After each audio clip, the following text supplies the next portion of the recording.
Bonsoir. Grève dans le service public de l'audiovisuel. Pour le deuxième jour consécutif, seul le personnel de TDF a repris le travail, mais déposé un nouveau préavis de grève pour mercredi prochain. Échec des négociations salariales pendant la nuit entre collèges des employeurs et syndicats. Ce sont donc des non-grévistes qui ont travaillé à la réalisation de ce journal. La maladie de l'hôpital, ou quand on y meurt plutôt que d'y guérir. Une maladie des maladies qui chaque année tue 10 000 personnes, plus que la route. Des infections que les patients attrapent en soins ou lors d'opérations et contre lesquelles le ministère de la Santé lance un vaste plan d'urgence. Enquête, Pierre Fredenreich, Christian de Carnet. Traquer la faute d'hygiène, la négligence fatale, le geste à risque ou le foyer caché de germes. Précautions élémentaires, elles sont même, paraît-il, obligatoires. Et pourtant, tous les ans, 10 000 personnes décèdent de maladies dites nosocomiales, c'est-à-dire d'infections contractées à l'hôpital, qu'elles soient respiratoires, urinaires ou encore de plaies opératoires. L'un des plus grands scandales de l'hôpital à l'heure actuelle et des cliniques également, c'est le fait qu'on entre avec une maladie et qu'on sorte avec celle du voisin.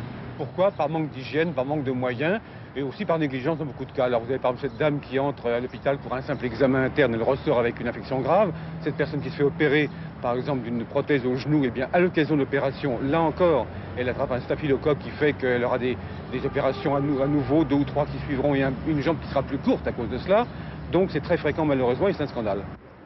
Il y a 9 ans, André Gir rentre à l'hôpital pour un problème cardiaque. Il en ressort quelques jours plus tard avec une hépatite C. Et le sort semble s'acharner sur la famille Gir. Ma mère a été opérée en 1988. Elle a eu une prothèse de la hanche installée. Elle a eu une infection urinaire parce que le chirurgien avait demandé qu'on ne lui mette pas de sonde. On a dû lui mettre une sonde. Et comme ça arrive une fois sur deux, elle a eu une infection urinaire. Et comme elle a saigné et qu'elle a eu des culots de sang donnés, elle a également attrapé l'hépatite C. Ces 3 patients-là sont arrivés dans le service avec, et que celui-là est dans le service. Alors, à ce moment-là, on décontamine tous les malades voisins. Leçon de prévention. L'enseignement n'est pas obligatoire, mais à l'hôpital Bichat, les médecins assistent bien volontiers aux cours hebdomadaires. Il faut dire qu'ici, peut-être plus qu'ailleurs, on se bat avec ses armes contre les infections nosocomiales. Nous devons réduire au maximum cette incidence, que ce ne sera sûrement pas du zéro, parce que pour avoir du zéro, il faut s'arrêter pratiquement de soigner les gens et notamment d'utiliser des techniques avancées. Toutes les technologies ont des rançons. Quand vous rentrez dans un avion, ce n'est pas pour avoir un accident d'avion. Jamais il y a eu autant de précautions prises, et pourtant il y a des accidents. Mais c'est vrai qu'ils sont inacceptables, et que l'infection à l'hôpital, c'est aussi inacceptable. Ça veut dire qu'il faut des professionnels de l'hygiène hospitalière, comme il faut des professionnels qui s'occupent de la maintenance d'un avion. Il faut des hygiénistes qui soient missionnés, responsabilisés, et pas des gens qui font ça en plus de leur activité. Un plan national avec création de comités techniques des infections nosocomiales va être lancé. Le ministère de la Santé a donc décidé d'intensifier la lutte contre ce fléau, car au Dieu paradoxe, la maladie de l'hôpital tue beaucoup trop, plus en tout cas que les accidents de la route. Les classes de 6e sur la sellette, émotion des parents d'élèves, colère des professeurs autour d'un rapport confidentiel de l'Inspection générale de l'éducation nationale. Les extraits publiés ce matin par le Figaro sous le titre « La 6e en accusation » décrivent le mauvais fonctionnement de cette première classe du collège. Les enseignants y seraient de mauvais pédagogues et nombre de professeurs connaîtraient mal leur discipline. Anne Gouraud. Le rapport confidentiel de l'inspection générale se base sur l'étude de 1000 classes de 6e. Classe essentielle s'il en est, et pourtant négligée à en croire ce rapport de 60 pages. Première critique, les enseignants dominent mal leur discipline, particulièrement visés le français et l'histoire-géographie. Programme non bouclé dans l'année, impasse sur des thèmes importants, les élèves abordent trop souvent la 5e avec des lacunes graves. Le rapport souligne également les pratiques pédagogiques des enseignants, pratiques mal adaptées aux classes hétérogènes. Chacun fait cavalier seul, sans chercher à mener à bien un projet interdisciplinaire. Autre carence, la quantité de devoirs individuels jugée insuffisante. Une série de critiques contre laquelle les syndicats d'enseignants s'insurgent. Pas question de rendre les professeurs responsables d'une situation qu'ils ne peuvent que subir. Et on ne peut pas faire porter aux enseignants d'aujourd'hui la responsabilité de ces choix négatifs. Nous, ce que nous pensons, c'est qu'aujourd'hui, le métier d'enseignant est un métier difficile, qu'il faut en fait que nous soyons autre chose que des exécutants de consignes officielles, de programmes. Il faut que nous soyons en quelque sorte des cadres de haut niveau, capables de créer à tout moment, d'inventer pour que les élèves réussissent. Et ça passe par une qualification très élevée. Un rapport qui, quoi qu'il en soit, ne va pas inciter les étudiants à opter pour l'enseignement malgré l'actuelle crise de recrutement. Depuis 48 heures, policiers, gendarmes et militaires recherchent 2 enfants disparus au Val-Fouré, cette cité HLM de Mantes-la-Jolie, dans les Yvelines. Les enfants maliens ont 2 et 3 ans et rien ne peut expliquer pour l'instant leur disparition. Valérie Ouard. Des jeunes aux côtés des policiers et des CRS, images rares, en plein cœur du Val-Fouré. Les adolescents ont pourtant bien passé l'après-midi à fouiller les caves, les escaliers de la cité avec les forces de l'ordre. Mais aujourd'hui, les recherches sont concentrées surtout sur une zone de 4 km², une vaste carrière désaffectée, passée au peigne fin par 140 gendarmes et militaires. Mais rien, toujours, aucune trace des 2 enfants disparus il y a maintenant 48 heures. Compte tenu du jeune âge des enfants, plus le temps passe, plus nous sommes inquiets sur leur sort, si vous voulez. Mais bon, on ne peut pas privilégier une hypothèse en l'absence de témoignages ou de pistes quelconques. Je crois qu'il faut rester très attentif et ouvert à toute possibilité. Parmi les hypothèses envisagées par les enquêteurs, celle bien sûr de l'accident ou de l'enlèvement. Ce soir, une seule piste semble exclue, la querelle de famille qui aurait mal tourné. La police a entendu une nouvelle fois les parents des enfants maliens, mais rien de nouveau. On sait seulement que Diariatou, 2 ans, et Omar, 3 ans et demi, jouaient seuls mercredi vers 17 h sur un terrain de jeu du Val-Fouré. Depuis, un seul témoignage, vers 19 h, un automobiliste aurait vu les 2 enfants traverser la Nationale 13, toute proche de la cité. Il va y avoir des barrages de police, là, à partir de maintenant, qui vont arrêter les automobilistes et les passants pour leur demander s'ils ont l'habitude de passer là et s'ils auraient vu quelque chose il y a 2 jours. Ce soir, les sauveteurs sont donc mobilisés tout autour de la Nationale, dernier endroit où l'on est aperçu les enfants. Les recherches se poursuivront toute la nuit autour du Val-Fouré, mais les enquêteurs sont de plus en plus pessimistes sur les chances de retrouver les 2 enfants maliens. Les tréteaux de Maastricht ont été dressés ce soir à Caen où Laurent Fabius et Simone Veil doivent tenir dans moins d'1 heure maintenant réunion commune pour défendre l'Union européenne. Demain, autre belle affiche, Pierre Bérégovoy et François Léotard à Nevers. Toujours à l'initiative du mouvement européen. François Léotard, qui dans le Figaro de demain écrit que cette querelle de l'opposition sur ces meetings est une affaire lilliputienne. Dernier élément apporté au dossier de Maastricht, le communiqué de Jacques Chirac, le président du RPR, refuse de se prononcer maintenant pour le oui ou le non au référendum et il demande à ses troupes de se taire. Arlette Chabot, qu'est-ce qui justifie ce soir ce simple communiqué pour dire qu'on ne va rien dire ? Eh bien écoutez, dans ce texte d'abord, il y a une approbation implicite du traité de Maastricht. Jacques Chirac rappelle qu'il est très attaché à la poursuite de la construction européenne. On se souvient que quelques jours après la signature du traité, il avait écrit que c'était un petit pas dans la bonne direction. Mais effectivement, il ne donne pas sa réponse à un éventuel référendum, contrairement à ce qu'ont déjà fait par exemple Valéry Giscard d'Estaing, François Léotard ou Raymond Barre. Et pour cela, il invoque 2 raisons. Il dit d'abord que le débat est déjà entaché par des querelles de politique intérieure, cela vise le gouvernement et François Mitterrand, et il dit aussi qu'il faut attendre pour y voir plus clair, car les choses ont changé depuis le non danois. Alors donc, pourquoi cette prudence? D'abord pour se dégager en quelque sorte de la pression UDF, car justement après cette querelle sur les rencontres mixtes UDF-socialistes, eh bien les responsables de l'UDF avaient dit à Jacques Chirac, prenez position définitivement sur le référendum et sur Maastricht. Donc Jacques Chirac répond non ce soir. Il se donne le temps de regarder le débat français, le débat au Sénat, au Parlement n'est pas terminé. Il attend aussi sans doute le référendum en Irlande qui aura lieu la semaine prochaine. Il se donne du temps pour préparer le RPR à sa position personnelle qui ne correspondra peut-être pas à la position majoritaire du parti. Et enfin, il entend aussi ce soir demander clairement à Charles Pasqua de ne pas prendre position comme on s'y attendait dimanche. Charles Pasqua avait l'intention de dire qu'il se prononçait en faveur du non, comme Philippe Séguin.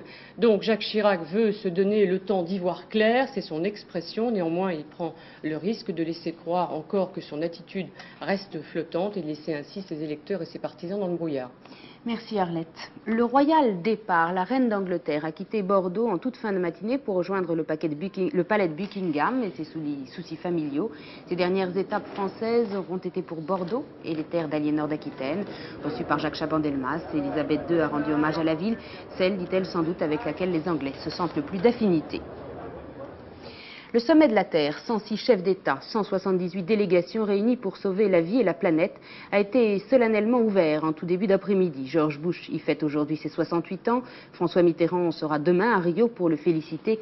Mais les problèmes d'argent, même si l'Europe annonce qu'elle augmentera son aide au développement du tiers-monde, les problèmes d'argent ne sont pas réglés. À Rio pour FR3, Marc Mémon.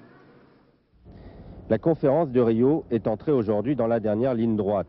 Les interventions en séance plénière des 106 présidents et chefs de gouvernement présents ici. Chacun d'entre eux dispose de 7 minutes. Succession de monologues, ce matin en vedette, Fidel Castro venu expliquer que l'espèce en voie de disparition, c'était l'homme. De l'autre côté de cette ligne infranchissable, la grande kermesse avec les bungalows des différentes délégations et les 9000 journalistes recensés. Il se passe ici quelque chose à tout instant.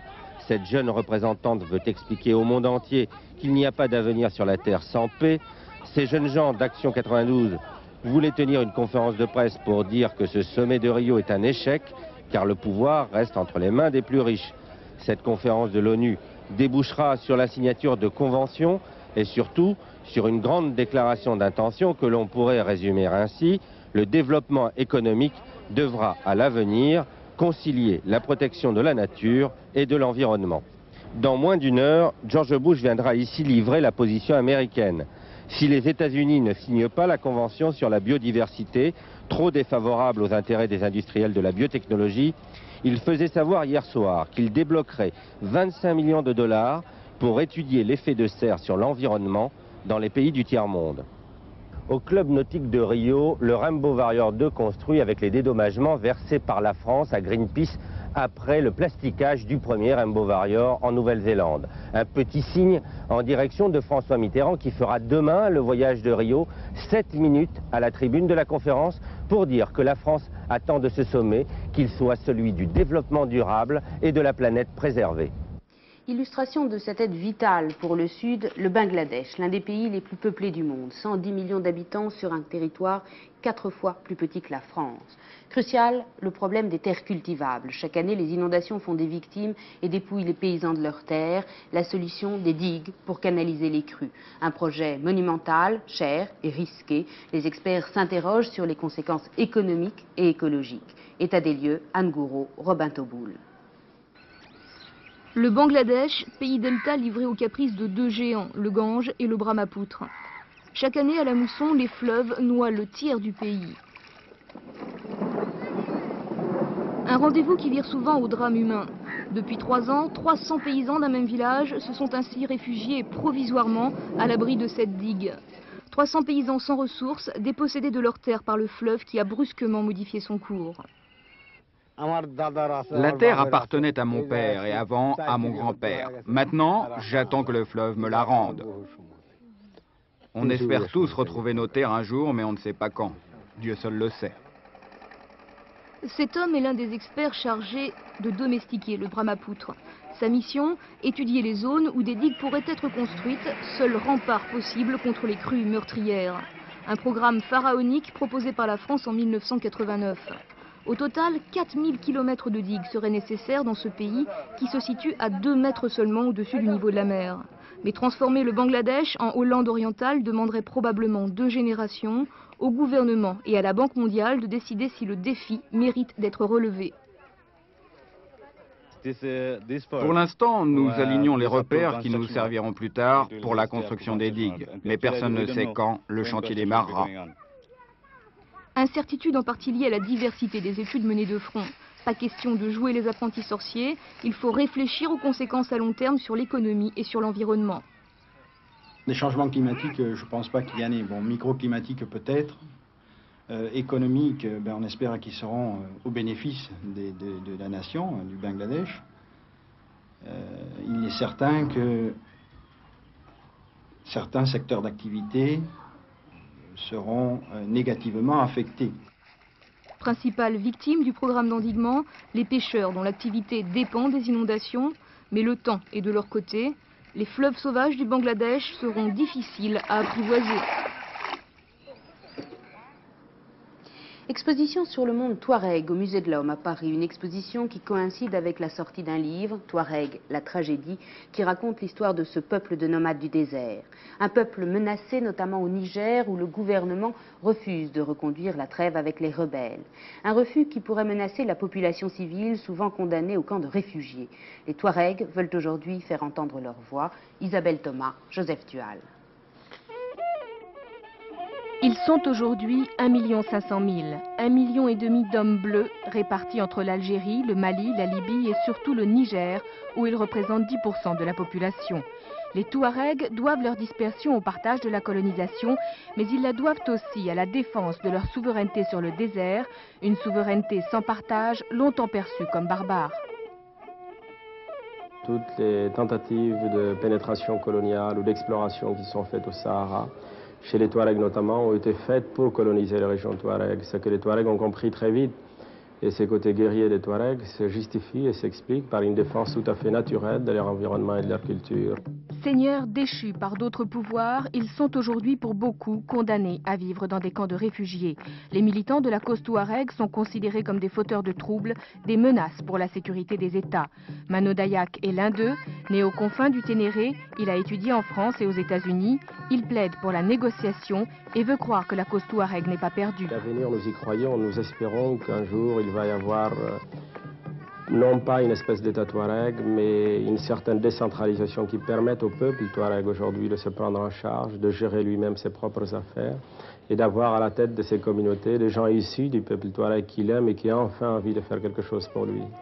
Écartés pendant 32 ans de toute activité politique et économique, les Touaregs sont aujourd'hui au bord des armes. Le gouvernement nigérien refuse de reconduire la trêve avec la rébellion et c'est pourquoi Mano Dayak lance à Paris une ultime campagne de sensibilisation, une campagne en forme de question. Un peuple doit-il mourir pour exister ? Football maintenant, ouverture d'une information judiciaire sur les finances du FC Nantes et particulièrement sur les conditions de versement des droits à l'image du club. Le FC Nantes, le plus ancien des clubs de première division, a été rétrogradé en D2 la semaine dernière en raison d'un passif de plus de 60 millions de francs. Il a fait appel de cette décision. Euro 92, les Pays-Bas ont battu l'Écosse tout à l'heure 1-0, un but marqué à la 77e minute par Bergkamp, un but qui a marqué la victoire des champions d'Europe en titre, mais les Écossais se sont bien battus. Hier soir, les Français ont suivi à la télé et avec l'intérêt que l'on imagine le match Angleterre-Danemark. L'Angleterre est à leur programme dimanche et Platini, échaudé par le match nul contre la Suède, préparerait quelques surprises dans sa sélection. Cris et chuchotements à Malmö, Dominique Champeau. Si ce n'est pas tout à fait la vie de château, on peut dire que cela y ressemble. Mais c'est bien le privilège des premiers qualifiés de l'Euro que d'avoir eu le temps d'y être les mieux lotis. Ici, dans la grande banlieue de Malmö, quand les journalistes ne sont pas là, bien sûr, tout est calme et appel au repos. Repos du corps, mais aussi de l'esprit, car cet Angleterre-Danemark, auquel les joueurs ont assisté hier, a sans doute contribué à reconsolider le moral de tout le monde. Cette Angleterre grimaçante, sous la pression danoise, a livré quelques faiblesses et alimenté bien sûr l'espoir des Français. Je crois que c'était un match typiquement britannique. Les deux équipes se ressemblent beaucoup. Je pense que nous, avec notre jeu qui est basé sur la vivacité et aussi le physique, on peut les contrarier. Michel Platini, lui, est détendu et plutôt satisfait. Encore que désormais, son rôle de sélectionneur l'oblige une fois encore à faire des choix. Je ne peux pas raisonner en critères d'individu, de qualité d'individu. Je suis obligé de raisonner peut-être sur un joueur qui est peut-être moins bon individuellement qu'un autre, mais qui rendra plus de service à la collectivité. Ça, c'est mon opinion, hein. Je peux éventuellement me tromper, ça c'est sûr. Mais bon, ça sera un choix collectif que je ferai. En d'autres termes, il n'est pas du tout impossible qu'en livrant la composition de son équipe demain, Michel Platini ne nous ménage quelques surprises. La Bastille à Garnier échange de bons procédés, un ballet à la Bastille début juillet et un opéra dans le Temple de la Danse. Pour célébrer le bicentenaire de la naissance de Rossini, l'opéra Garnier accueille le Barbier de Séville. Mise en scène de l'italien Dario Fo pour cet opéra bouffe plein d'humour. Dario Fo a joué à plein de son répertoire la Commedia dell'arte. Garnier était en grève hier, mais la première aura bien lieu demain soir. Claude Gleman, Loïc Lemoine.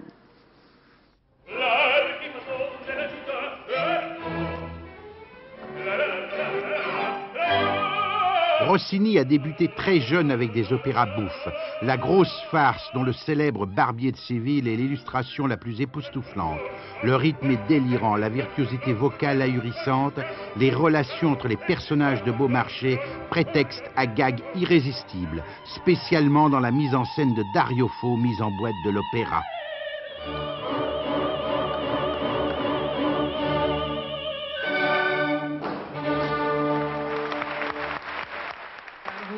Elle doit avoir un peu de feu. Avec la mise en scène de Dario Fo, elle a. Ce soir, vous avez écouté, le public, il est dedans, le jeu. Il s'amuse, il rigole à tempo. Ça, c'est important. Il rigole dans le rythme.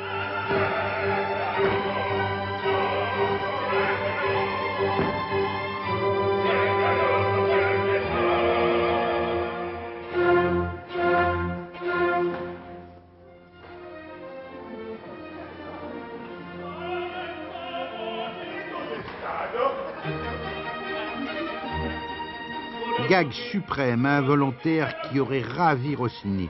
Bartolo le Bougon et Figaro l'espiègle, à la ville, son père et fils. On s'aide. Moi, je connais un petit peu plus Rossini que lui parce que lui, il a chanté Verdi toute sa vie. Alors finalement, moi, je suis très jeune là-dedans. C'est un débutant dans Rossini. Je suis Rossini. vieux là-dedans déjà. Gag ultime en forme d'énigme, pour quelle raison ce musicien aussi enjoué s'est tu pendant les 40 dernières années de sa vie? Seul son salon parisien a continué à faire du bruit. Aujourd'hui, Rossini est de retour. On termine avec les pronostics de Daniel Leclerc pour le tiercé écarté quintet d'Evry. Il vous propose de jouer le 8, l'As, c'est son joker, le 12, le 7, le 5, le 2, le 10 et le 14. Tout de suite, la météo complète de Florence Klein, puis la classe, Thalassa et Caractère, soir 3 à 22h45 avec Marc Hautement. Et ce week-end, vous retrouverez Éric Cachard. Je vous souhaite un très beau week-end, un week-end où l'on fête la science, mais aussi la poésie. Au revoir.